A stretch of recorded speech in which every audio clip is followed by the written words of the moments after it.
I've seen just about everything. Seen queens overthrow kings, and straights flushed away. I felt the sweat after every re-raise, and nearly buckled after bad beats. Seen rags lead to riches, and witnessed countless miracles on the river. So if you want to play, take a seat and show me something I haven't seen. We play at fulltiltpoker.com.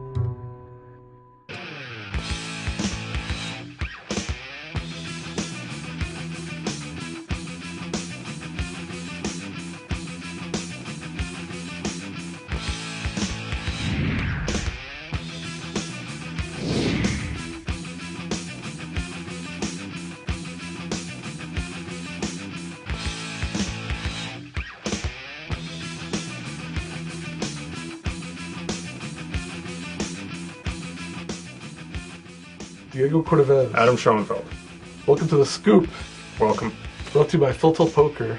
We had Jack McClelland on last week, legendary tournament director, and he has a lot of good stuff to talk about. I got to hear more about tournament direction. We're gonna and here here's part two. Here's part two.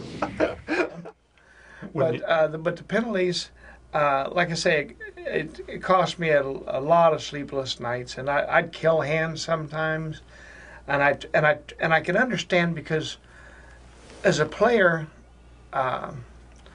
if you're don't have a big bankroll like maybe some of the kids do now with the internet and businesses and stuff, you might have got in on your last satellite dollar or something, yeah. And it's not life or death; it's much more important to you.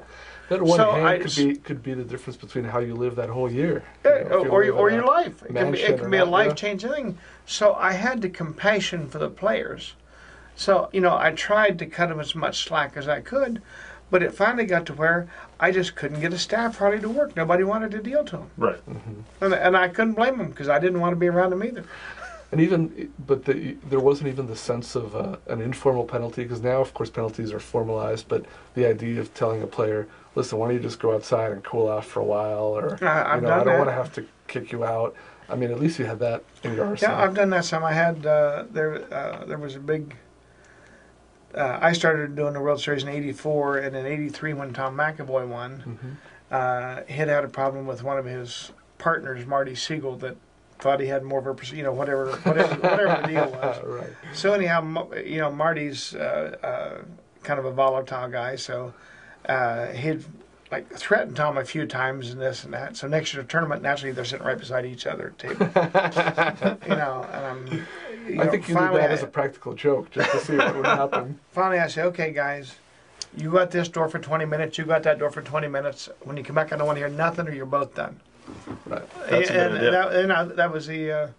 When you started directing tournaments, the fields were much smaller, and you basically would know everyone. Is that fair to say? Yeah, there was very little white meat, so to speak. Right. Probably in the mid-'80s, the average age of the poker player was about 50. Right. And then when they opened up Stud and Hold'em in California, it went down to 35. Mm-hmm. But then, as that kind of became old news, as we got up to the year 2000, it was creeping back up to 40, 45 again. And poker, as you know, is a very intimidating game, walking into the back then, really intimidating. But, some poor lady sits down and she wins the hand playing ace-5 or something. They say, boy, you're stupid. So she gets up and takes the hand. Right. And then the other people say, what are you doing? Are you nuts? Well, she's stupid. And then with the advent of the whole card cam and the World Poker Tour, and being able to sit in a bar or in your home, not even have the voice on and follow the action. Right. Plus the perfect storm of the internet coming along and the lottery with Chris Moneymaker, it just went crazy. So about a year later, the average age of the poker player is about 23. Right.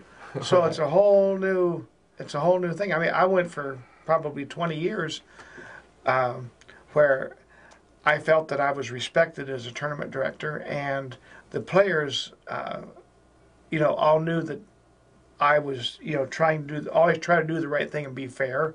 You got to make a decision 50 times a day, and somebody's not going to like the decision. Right. Mm-hmm. But if they know you're consistent and you're fair and you really try, that that they're going to go with you. And now all of a sudden, I got people coming in. They're 22 and 23. Who's this guy? What's he know? They don't do it like this at the World Series. Right. And I'd try to calm them. I said, well, no, but this is like a real tournament. And then they'd look. You don't want to tell them I was running the World Series before you were born, Sonny. You never have to resort to that. Well, what normally happens is after I walk away from the table, somebody that's in our age bracket says, hey, kid, shut up. This guy knows more than you'll ever forget. When Jack originally ran the World Series, he was twice the size he is now. You know this, Jack. I told you that I watched the tapes, and I didn't even realize it was you, because you're so svelte now. You used to have a mustache and beard. Glasses. You're like a new man. In 1994, I weighed 330 pounds, and I was really sick of myself. And the typical poker player, you go eat. All you can eat at a buffet means you're supposed to clean it out. Right. And, then you sit and play cards for 12 hours, and then you drink 12 Cokes, and then you go to bed or something. Right. So, it's not a very good lifestyle for most people. And it was funny that year, because that was the 25th anniversary of the World Series, and Jack Binion was giving away the weight in silver to the winner. Right. So everybody knew it was either going to be like Tab or some 80-pound Asian, because, Right. Jack always got the best of it. Right. So now we come down to the last day, and Russ Hamilton, who was the eventual winner, he's getting on the scales on one side, and they had like 200 pounds of silver on the other side. So I stood on the other side to make it up. So they'd see that he weighed 330. And that same day we put Jack Keller in the Hall of Fame, and he weighed 300. Right. Mm-hmm. And I already had scheduled, this was probably one of my dumbest moves. This was a year everybody was making these huge weight bets. I'll bet you 20,000 I can lose this. No matter, you can lose any way you want to, but I'll bet you. I didn't bet anybody, so I went down and paid for my own surgery, 25,000, and I lost 60 pounds in 6 weeks, 90 pounds in 90 days, and 140 pounds in 9 months. Whew. So you were the pioneer. Yeah, that surgery I was was early. a pioneer. This is really, 94. Jack this Keller. is spread through the poker world like gangbusters. Jack Keller called me every day for a month to make sure I didn't die. Then he went to my doctor. Right. I had several conversations with Doyle Brunson and Howard Lederer and Chip and all the, Linda Johnson and everybody. Yeah. So yeah, and it was the smartest thing I ever did, because I'd be gone. Right. I was 43. And if I played golf, they'd say, well, what was that noise? It was my knees cracking. Mm-hmm. And in fact, about 8 years ago, I was over in Russia doing a tournament in St. Petersburg, and I caught a virus in my main heart muscle. And I went for 8 months before they could figure it out, where it's just kind of you just drop dead. Mm-hmm. And I'd have been 100%. At 300 pounds, right? Yeah, 100%. Well, you might have saved lives, because poker has the highest rate of this gastric bypass of anywhere, and a lot of poker players have followed. And well, it's because of the sedentary lifestyle. You're sitting, and then you're stressed. But someone had to be the first one, because there's the fear that this is this new, new medicine, and is it risky, and what can happen. Well, so now they see that you've been around for 15 years with it. Yeah. Gives people peace of mind, at least. Well, I went on diets. I must have went on 15 diets a year. And you go and you get the vitamin shots, and you go and do this, and you lose 50 pounds, and you say, great. Right. And then you go off the diet, and 2 weeks later you put 60 pounds back on, which is terrible for your body. You mentioned before, obviously, how things have grown, and the scale of the World Series is just incredible. But is the essence still the same, or the issue still the same from the standpoint of a player or tournament organizer or someone running it? What are the most notable differences or not, that you've seen? Well, I think it's just the sheer numbers. When I ran the World Series for 15 years, and I got questioned about 10 years after that, because somebody come along for 2 years and then they'd be gone. Somebody come on for 2 years, they'd be gone. Somebody come on for 2 years, they'd be gone. And then Jack Eiffel, who's now the tournament director, I think he's been there 3 or 4 years. Mm-hmm. But I know he's more than like a hands-on tournament director out there making decisions. He's more of an administrator for the whole thing, which you need at that, and he does a very good job. And I remember one year after they had all the problems with the missing of millions and chips and all this kind of stuff, and I'm in Aruba, and so I'm getting interviews from all over the world, and they're saying, would you go back and run a World Series? And I said, well, I'm happy at the Bellagio. And they said, yeah, but would you go back and run a World Series? I said, well, I'm very happy at Bellagio. They said, well, could you go back and run a World Series?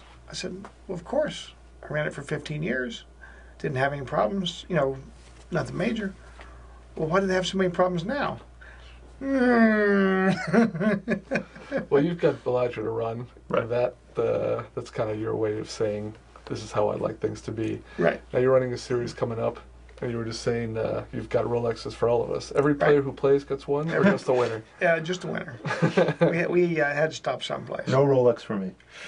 But and it's not just No Limit, but all sorts of events, which I like to see. We're having a little bit of everything now, and I'm actually very fortunate because when I ran the tournaments for like the 20 years before I went to the Bellagio, I was always never had the freedom to do exactly what I wanted to. Mm-hmm. Like at Commerce, they wanted you to narrow the field down the first 3 hours so people get back out in the cash games. Right, right. Notable for that. Right, you know, and every place was different. Mm-hmm. But when I went to the Bellagio, Doug Dalton, who had been friends, in fact, we started at Sahara together back in '76, and we'd worked tournaments off and on together, but he was more basically the cash game guy.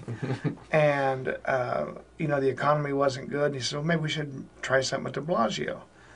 And I said, okay, what can I do? He says, do whatever you want. It's your baby. So I sat down and I thought about what did I have most problems with over the years. And the thing that I had the most problems with over the years were probably the rebuy tournaments. Mm-hmm.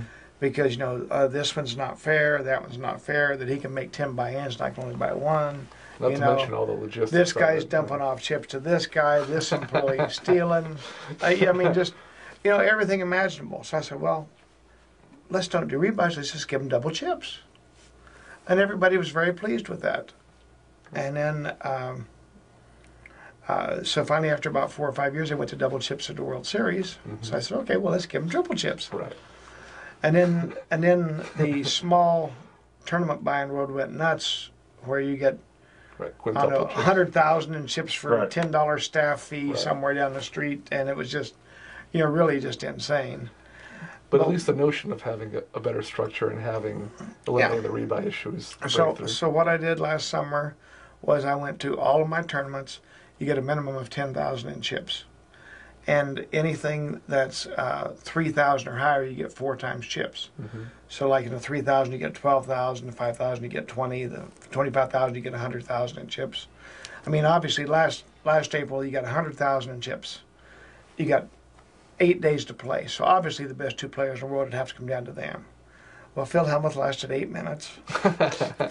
And we got down to heads up. It was a 21-year, 3-month-old Yevgeny Timoshenko, Right. and Ran Azor, who was more of a casino player than a tournament Right. player. So obviously makes all that, you know. Well, but you know what? But Timoshenko Yeah, then he's- won the Poker Yes. Stars. No. big Oh tournament. no, he's very brilliant. He So, may be card player of the year. very I think brilliant and young he's leading player. the card player of the No. year. So I think you're vindicated on that. Oh front. no, yeah, but I mean, it's just so funny, you know. It's, you know, oh, if you give us the most chips the most time, the best players are, we know we're going to get there. Still 2 guys you didn't know. Yeah, Well, the great thing is, I mean, Bellagio really from that has expanded to where there's tournaments all year long, and Mhm. people have been going to them and growing. So one thing before you go, we need some comps. And then, you better come get them quick because we got a new computer system, man. Oh, really? Yeah. it's not like the old days; it was more casual. Well, what happened was we really needed to get into the 21st century, and we always used the paper comps for the reason of personal service. Right. You know, you get to know your players, Right. but naturally there was some abuse on the players' part. You know, they'd come and they'd play once a month and they'd want comps and this and that. And what was really the downside for us for it would be like, you might come in and play 60 hours a week, and you never asked for a comp, Right. Right. and you're the person that deserved it. Right. Or you might come in one day when it's crazy busy and say, "Can I have a comp?" And they say no. Well, you just never ask again, Right. and you go someplace else. So now everybody will be, you know, getting comps for when they play. Like if you play in a tournament, if like 10% of whatever the entry fee is, you get a comp for that. So, like if you play in a $15,000 tournament, you get a $30 comp. I mean, a whole world $40 comp. The whole world is changing. They're tracking constantly. us. They're changing. Yeah, but you know, Big Brother wants to know everything. Yeah. We're run by the accountants. Well, it's been a pleasure having you. We appreciate you coming in. Thanks, Jack. Okay. And we look forward to seeing you down at the Bellagio tournaments if we're invited or if we're allowed in. You're invited. Come on down and we'll have dinner. We'll buy you dinner. Or we'll see you playing at the World Series or elsewhere too. Yep. Hopefully I'll be able to get a chance to play a couple events next year. Thanks a lot, Jack. Thanks Yep. for joining us on The Scoop, brought to you by Full Tilt Poker. Write to us at The Scoop at cardplayer.com.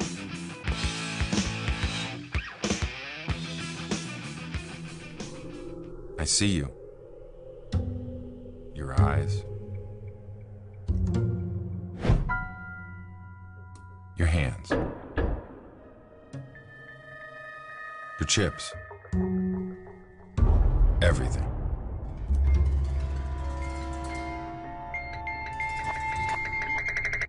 So I don't need to see your cards. We play at fulltiltpoker.com.